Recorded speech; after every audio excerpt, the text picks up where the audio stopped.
ఉండవల్లిలో Buckingham కెనాల్పై చేపట్టిన steel వంతెన కుంగిపోవడం వెనుక ప్రభుత్వ కాసుల కక్కుర్తి, హడావిడి ప్రధాన కారణాలుగా కనిపిస్తున్నాయని వైసీపీ నేతలు అంబటి రాంబాబు, మల్లాది విష్ణు, దొంతిరెడ్డి వేమారెడ్డి ఆరోపించారు. ఉండవల్లిలో కుంగిన వంతెనను పరిశీలించిన పార్టీ నేతలు అమరావతిలో నిర్మాణ పనుల నాణ్యతపై సందేహాలు వ్యక్తం చేశారు.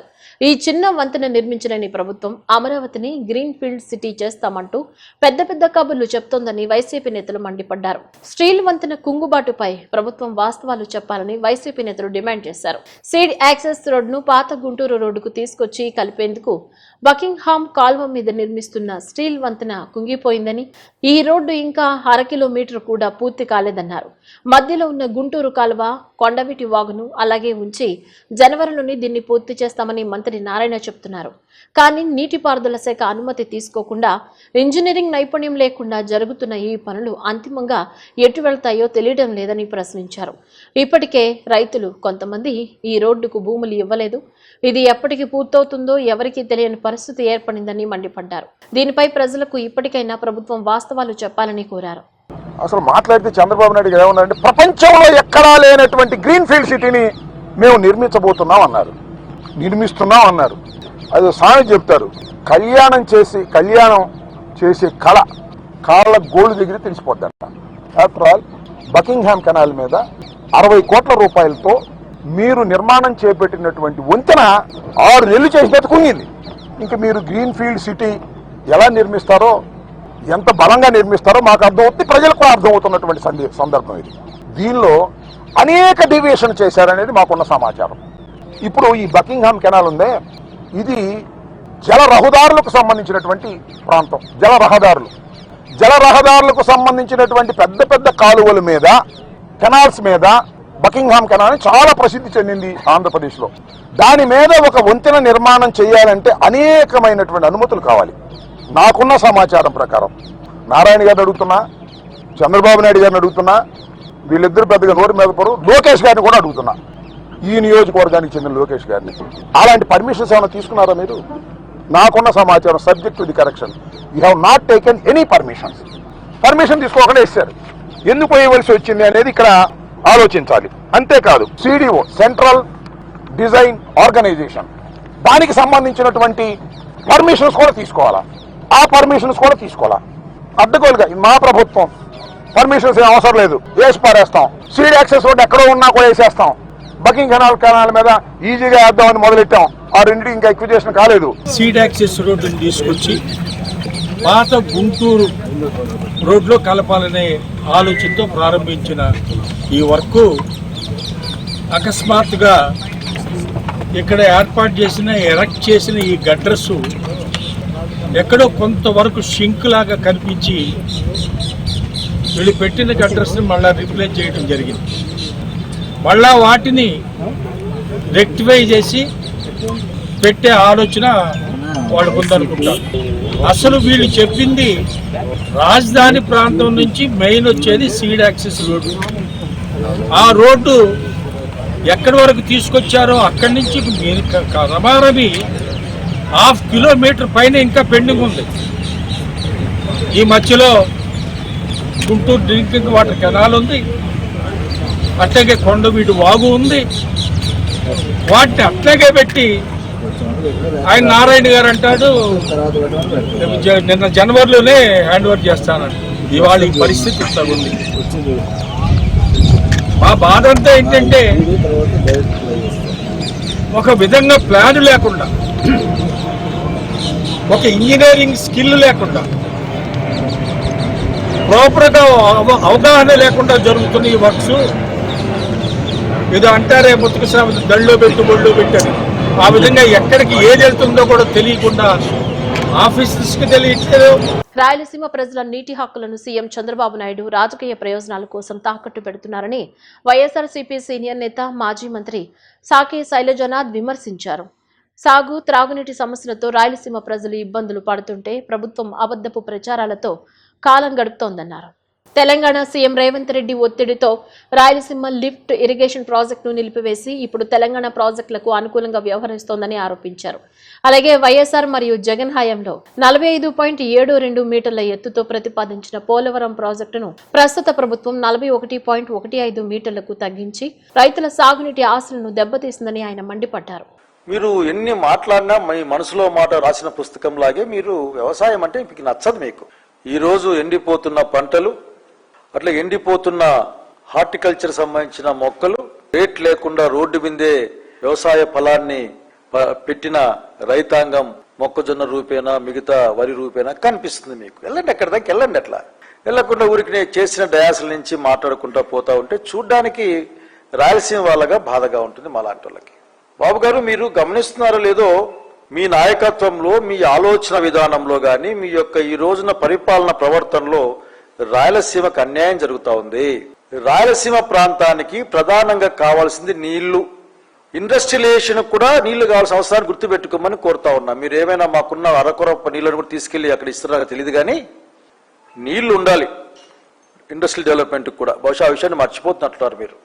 ఈ మధ్యకాలంలో 11వ తారీఖు అనుకుంటాను నేను, బహుశా ఈ నెల, కేంద్ర జల వనరుల శాఖ మంత్రి, జలశక్తి శాఖ మంత్రి మీతో మాట్లాడుతూ సమావేశంలో ఏమన్నాడంటే, తెలంగాణ వాళ్ళ పాలమూరు రంగారెడ్డి ప్రాజెక్టును మీరు ఒప్పుకోండి.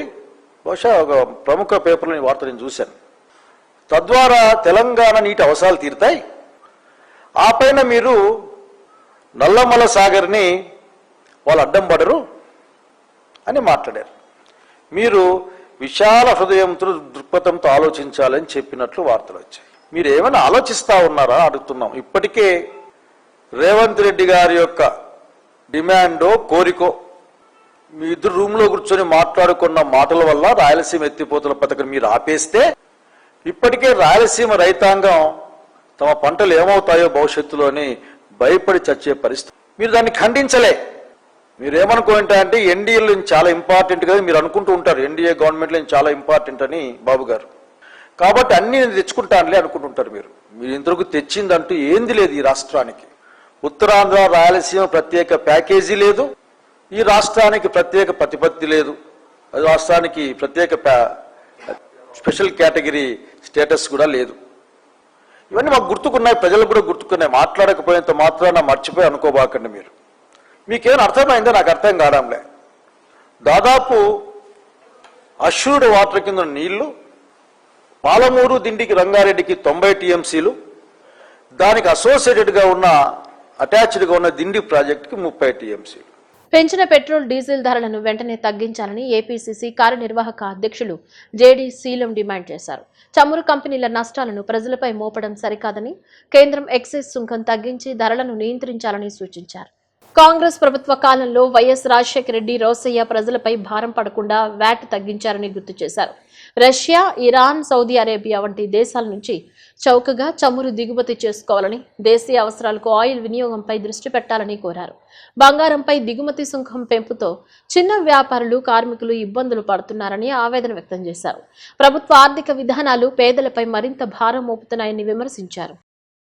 ప్రజలను మభ్యపెట్టి ఎలక్షన్ మేనేజ్మెంట్ చేసి గెలవాలి, ఏ రకంగా గెలవాలి అని, రాష్ట్రాల్లో గెలవాలి, కేంద్రంలో గెలవాలి అని కుచితమైనటువంటి, కుట్లమైనటువంటి పద్ధతులు పాటించి పరిపాలించాలనే ఉద్దేశమే తప్ప దాంతో పాటు విద్వేషాలు రగిలించి పర్మనెంట్గా వారు ప్రత్యర్థుల్ని ఓడించి కుట్రలు చేసి వారి మీద అనేకమైనటువంటి అస్త్రాలు ప్రయోగించి భయపెట్టి తర్వాత ప్రాంతీయ పార్టీలతో పొత్తు పెట్టుకుని వాళ్ళు తొక్కివేసి ఈ రకమైనటువంటి రాజకీయాలు చేస్తారే తప్ప పరిపాలన అనుభవం, పరిపాలన దక్షత లేనటువంటి బీజేపీ, అసమర్థ ప్రభుత్వం.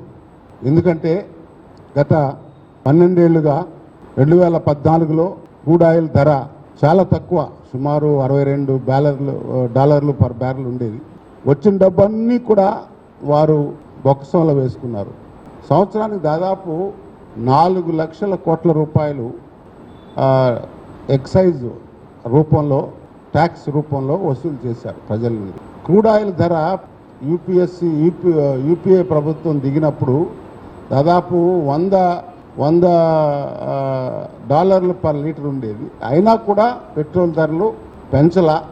చిన్న ₹1 ₹2 పెంచినప్పుడు వీళ్ళందరూ కూడా పెట్రోల్ పంపుల దగ్గర బీజేపీ నాయకులు తర్వాత వారి మిత్రులందరూ కూడా గొడవలు చేసిన రోజులు చూసాం మనం. అంటే మొన్న జరిగినటువంటి ఎన్నికల 5 రాష్ట్రాల ఎన్నికలప్పుడు మేము పెంచం అని చెప్పారు. వెంటనే ఎన్నికలైన వెంటనే పెంచారు. నేను ఎందుకు చెప్తా ఉన్నానంటే వీరు దాదాపు 30 లక్షల కోట్ల రూపాయలు వసూలు చేశారు. ఈ సంక్షోభంలో ఉన్నటువంటి ఆ షాక్ అబ్జర్వ్ చేసుకోవచ్చు పెంచకుండా. ఎందుకంటే గత యూపీఏ ప్రభుత్వం 2008, 9, 10లో ఇదే విధమైనటువంటి సంక్షోభం వచ్చినప్పుడు వారు ఏం చేశారు? మన్మోహన్ సింగ్ గారి నేతృత్వంలో ఆయిల్ కంపెనీలకు 1,30,000 కోట్లు ప్రభుత్వం డబ్బు నుండి ఏదైతే సుంకాల రూపంలో ట్యాక్స్ రూపంలో వసూలు చేసినటువంటి డబ్బును ఇచ్చి ప్రజల మీద భారం పడకుండా చేశారు. భవిష్యత్తులో నీటి కొరత రాకుండా కృష్ణానదిపై శాస్త్రీయంగా చెక్ డ్యాములు నిర్మించాలని రిపబ్లిక్ పార్టీ ఆఫ్ ఇండియా జాతీయ కార్యదర్శి పేరం శివనాగేశ్వరరావు ప్రభుత్వాన్ని కోరారు. ప్రకాశం బ్యారేజ్ నిర్మాణం జరిగిన సమయంలో ఉన్న జనాభాతో పోలిస్తే ప్రస్తుతం భారీగా జనాభా పెరిగిందని, అందుకనుగుణంగా నీటి వనరుల నిర్వహణ అవసరమన్నారు. ప్రతి ఏడాది సముద్రంలో కలిసిపోతున్న కృష్ణా జలాలను చెక్ డ్యాంల ద్వారా నిల్వ చేసి చెరువులకు మళ్లిస్తే భూగర్భ జలాలు పెరిగి పశుపక్షాదులకు కూడా మేలు జరుగుతుందని తెలిపారు. నీటి ప్రాజెక్టులపై రాష్ట్ర ప్రభుత్వం చట్టం చేసి కేంద్రానికి పంపితే నిధులు వచ్చే అవకాశం ఉందని, నదుల అనుసంధానానికి కేంద్ర ప్రభుత్వం కూడా సానుకూలంగా ఉందన్నారు. చెరువుల ఆక్రమణలను తొలగించి ప్రతి నీటి చొక్కను భద్రపరిచే చర్యలు తీసుకోవాలని కోరారు. ఈ అంశంపై ఎన్టీఆర్ జిల్లా కలెక్టర్కు వినతి పత్రాన్ని అందజేసినట్లు తెలిపారు. ఎక్కడో బ్రిటిష్ ప్రభుత్వంలో లండన్లో జన్మించినటువంటి మహానుభావుడు కాటన్ గారి జయంతి సందర్భంగా ఈ రోజున మీడియా సమావేశం ఏర్పాటు చేయడం జరిగింది. ముఖ్యంగా ఈ రోజున ఎందుకంటే మీడియా సమావేశం ఏర్పాటు చేయడం జరిగిందంటే మనకి ఈ రోజున మరి మీ అందరికీ ఎంతమంది తెలుసో తెలియదు కానీ ప్రకాశం బ్యారేజీ నిర్మాణం చేసేటప్పుడు అక్కడ సాగర నిర్మాణం చేసినప్పుడు ఆంధ్రప్రదేశ్ తెలంగాణలో మన జనాభా 3 కోట్ల మంది. ఆ రోజున 1946లో నేను చెప్తున్న సంఘటన. ఈ రోజున 12 కోట్ల మంది జనాభా అయ్యాం మనం. ఎంతమంది అయ్యాం? 12 కోట్ల జనాభా అయ్యాం. దానికి తోడు ఈ రోజున తెలుగు రాష్ట్రాలు విడిపోయి ఈ రోజున అమరావతి రాజధానిగా ఏర్పాటు చేయింది.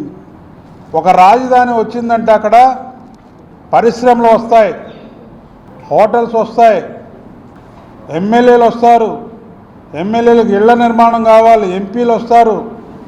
మరి భారతదేశంలో ఉన్నటువంటి కేంద్ర ప్రాంతంలో ఉన్నటువంటి కేంద్ర కార్యాలయాలు ఇక్కడ ఉంటాయి, సాఫ్ట్వేర్ కంపెనీలు వస్తాయి. మరి వీటన్నిటికీ కావాలంటే 3 కోట్ల 4 కోట్ల మంది జనాభా కేవలం విజయవాడ గుంటూరు పరిధిలోనే ఉన్నాం మనం. మరి ఆ నీరు మరి ఈ రోజున మనకి చూస్తుంటే మీరు అందరూ మరి ఇక్కడే పుట్టాం, ఇక్కడే పెరుగుతున్నాం మనం. ఈ యొక్క నీరు సంవత్సరానికి 15 లక్షల 20 లక్షల క్యూసెక్లు నీరు వృధాగా పోతున్నాయి. దీనిపై మరి 11 సంవత్సరాల నుండి కొత్త ప్రభుత్వం వచ్చిన నుంచి తెలంగాణ రాష్ట్రం ఆంధ్రప్రదేశ్ విడిపోయినప్పటి నుంచి మేము మా పార్టీ తరఫున ఈ రోజు నుంచి కూడా పోరాటం చేస్తూనే ఉన్నాం. మరి గౌరవ ముఖ్యమంత్రి గారు ఈరోజు కూడా ఆయన స్పందించకపోవడం చాలా బాధాకరం. ఎందుకంటే ఈ రోజున మీరు చూసుకోండి, అమరావతి రాజధాని చట్టం చేశారు, చాలా సంతోషం. గౌరవ ముఖ్యమంత్రి గారి ప్రణామాలు చేస్తున్నాం. ఎందుకంటే ఈ రోజున మీరు అక్కడ చట్టం చేశారు. చట్టం చేయడం వల్ల ఉపయోగం అంటే ఒక వర్గానికి తప్ప రియల్ ఎస్టేట్ వ్యాపారస్తులు తప్ప ఎవరికి ఉపయోగం పడే పరిస్థితి లేదని చెప్పి రిపబ్లిక్ పార్టీ తరఫున మేము ఖండిస్తున్నాం. 5 ఏళ్ల పాలనలో ప్రజల సొమ్మును వృధా చేసి రాష్ట్రాన్ని అప్పుల ఊబిలోకి నెట్టిన జగన్ ఇప్పుడు పొదుపు గురించి మాట్లాడడం హాస్యాస్పదమని టీడీపీ జోనల్ కోఆర్డినేటర్ రెడ్డప్ప గారి శ్రీనివాసరెడ్డి విమర్శించారు.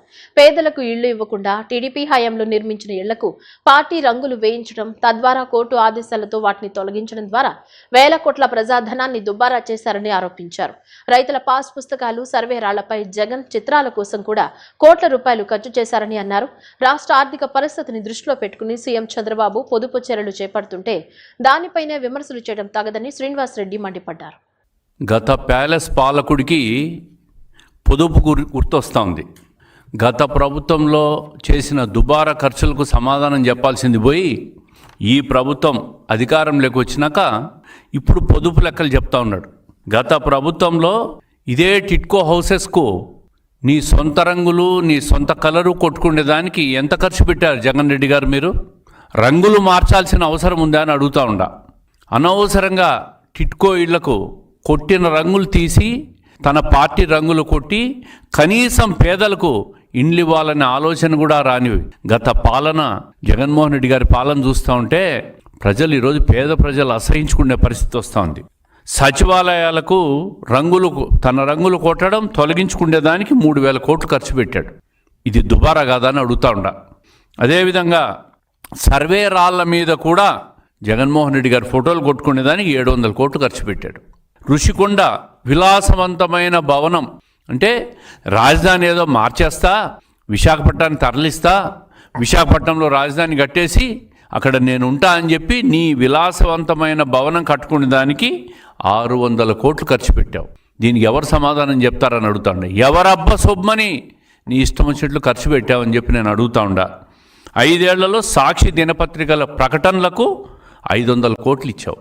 అంటే నీ సొంత పేపర్ పెట్టుకుంటే దాంట్లో మాత్రమే ప్రకటనలు ఇవ్వాలా, దాని వ్యాపారం రావాలా, దానికి 500 కోట్లు ఖర్చు పెట్టావు. ఇంత దుబారా చేసి నువ్వు మళ్ళీ దుబారా గురించి ఈ ప్రభుత్వానికి సలహాలు సూచనలు చెప్పే స్టేజ్లో మీరు లేరని చెప్పి చెప్తా ఉండా. పట్టాదారు పాస్ పుస్తకాల మీద జగన్మోహన్ రెడ్డి గారి ఫోటోలు కొట్టుకునే దానికి 13 కోట్లు ఖర్చు పెట్టావు. పట్టాదారు పాస్ పుస్తకాలు ఎవరి? ప్రజలవి.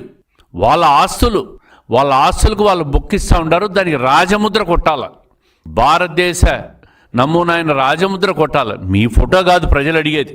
తాడేపల్లి ప్యాలెస్ చుట్టూ నిర్మించిన కంచెకు 50 కోట్లు పెట్టాడు. కంచెకు. హెలిప్యాడ్ నిర్మాణానికి 8 కోట్లు. అదేవిధంగా వ్యూహం సినిమా ద్వారా చంద్రబాబు నాయుడు గారి మీద నింద మోపేదానికి ప్రభుత్వ సొమ్ము 2.1 crores ఖర్చు పెట్టారు. డాక్టర్ బిఆర్ అంబేద్కర్ 135వ జయంతిని పురస్కరించుకుని రాష్ట్ర వ్యాప్తంగా 4 రోజుల పాటు ఉత్సవాలను ఘనంగా నిర్వహించనున్నట్లు బీజేపీ ఎస్సీ మోర్చా రాష్ట్ర అధ్యక్షుడు పనతల సురేష్ తెలిపారు. బీజేపీ రాష్ట్ర అధ్యక్షుడు బివిఎన్ మాధవ్ సూచనల మేరకు కులమతాలకు అతీతంగా దళిత వర్గాలందరికీ చేరేలా ఈ కార్యక్రమాన్ని రూపొందించినట్లు పేర్కొన్నారు. డాక్టర్ బిఆర్ అంబేద్కర్ 135వ జయంతి ఉత్సవాలను పురస్కరించుకుని బీజేపీ రాష్ట్ర ఎస్సీ మోర్చా అధ్యక్షుడు పనతల సురేష్ ఆధ్వర్యంలో బందరులోని అంబేద్కర్ స్టాట్యూ వద్ద పైలాన్ ఆవిష్కరించి మీడియాతో మాట్లాడుతూ ప్రధాని మోదీ నాయకత్వంలోని కేంద్ర ప్రభుత్వం సబ్కా సాత్ సబ్కా వికాస్ నినాదంతో సమాజంలోని చిట్ట చివరి వ్యక్తికి కూడా సంక్షేమ ఫలాలు అందేలా పరిపాలన సాగిస్తోందన్నారు. ఇదే క్రమంలో సామాజిక సమస్యలపై స్పందిస్తూ డప్పు కొట్టే వృత్తిపై ఆధారపడిన నిరుపేదలకు 60 ఏళ్ల వరకు వేచి చూడకుండా 40 ఏళ్ల నుంచే పెన్షన్ సౌకర్యం కల్పించాలని ఆయన డిమాండ్ చేశారు. ఈ ఉత్సవాల ముగింపు సభను ఆదివారం సాయంత్రం 4 గంటలకు వాయిద్య కళాకారులతో దళితుల ఆత్మగౌరవ గుండె చప్పుడు పేరుతో భారీ ప్రదర్శన నిర్వహిస్తున్నట్లు వెల్లడించారు. ఈ కార్యక్రమంలో ఎన్టీఆర్ జిల్లా బీజేపీ అధ్యక్షుడు అడ్డూరి శ్రీరామ్, బీజేపీ నాయకులు, కార్యకర్తలు పాల్గొన్నారు. భారతీయ జనతా పార్టీ ఎస్సీ మోర్చా తరపున నమస్కారాలు తెలియజేస్తూ ఉన్నాం. డాక్టర్ బిఆర్ అంబేద్కర్ గారి 135వ జయంతి ఉత్సవాలు ఆంధ్రప్రదేశ్ బీజేపీ రాష్ట్ర అధ్యక్షులు పివిఎన్ మాధవ్ గారి యొక్క సూచనల మేరకు దాదాపు 4 రోజుల పాటు రాష్ట్ర వ్యాప్తంగా పెద్ద ఎత్తున అనేక కార్యక్రమాలు. డాక్టర్ బిఆర్ అంబేద్కర్ కొందరివాడు కాదు అందరివాడు అని చెప్పేసి ఈరోజు కులాలకు అతీతంగా, మతాలకు అతీతంగా దళిత వర్గాలకు చేరే విధంగా అనేక రకమైనటువంటి కార్యక్రమాలు ఏదైతే దేశంలో నరేంద్ర మోదీ గారు ప్రధానమంత్రి తర్వాత సబ్కా సాత్ సబ్కా వికాస్ అంత్యోదయ ఏదైతే చిట్ట చివరి వ్యక్తికి యొక్క దేశంలో ప్రతిఫలాలు అందాలి అని చెప్పేసి యొక్క ఆలోచనలతో ప్రధానమంత్రి నరేంద్ర మోదీ గారు పరిపాలన కొనసాగుతుందో ఈ యొక్క రాష్ట్రంలో ఎన్డీఏ ప్రభుత్వం గౌరవనీయులు ముఖ్యమంత్రి వర్యులు చంద్రబాబు నాయుడు గారు, అదేవిధంగా డిప్యూటీ సీఎం పవన్ కళ్యాణ్ గారు, అదేవిధంగా మాధవ్ గారు, మంత్రివర్గంలో ఉన్నటువంటి సత్యకుమార్ గారు మొత్తం కూడా అనేక రకమైనటువంటి ఆంధ్రప్రదేశ్లో కూడా డెవలప్ అయ్యేటటువంటి తరుణంలో అంబేద్కర్ యొక్క ఆశయాలను కూడా తీసుకెళ్లే దిశగా ఈరోజు కార్యక్రమాలు చేయడం జరిగింది. ఈ నెల ఆదివారం 17వ తారీఖున సాయంకాలం ఆదివారం 4 గంటలకు పెద్ద ఎత్తున ముగింపు యొక్క జయంతి ఉత్సవాలు ఏదైతే ఉన్నాయో దాదాపు 5,000 డప్పులతోటి డాక్టర్ బిఆర్ అంబేద్కర్ యొక్క స్టాచ్యూ దగ్గర నీరాజనాలు తెలియజేయడం జరుగుతుంది.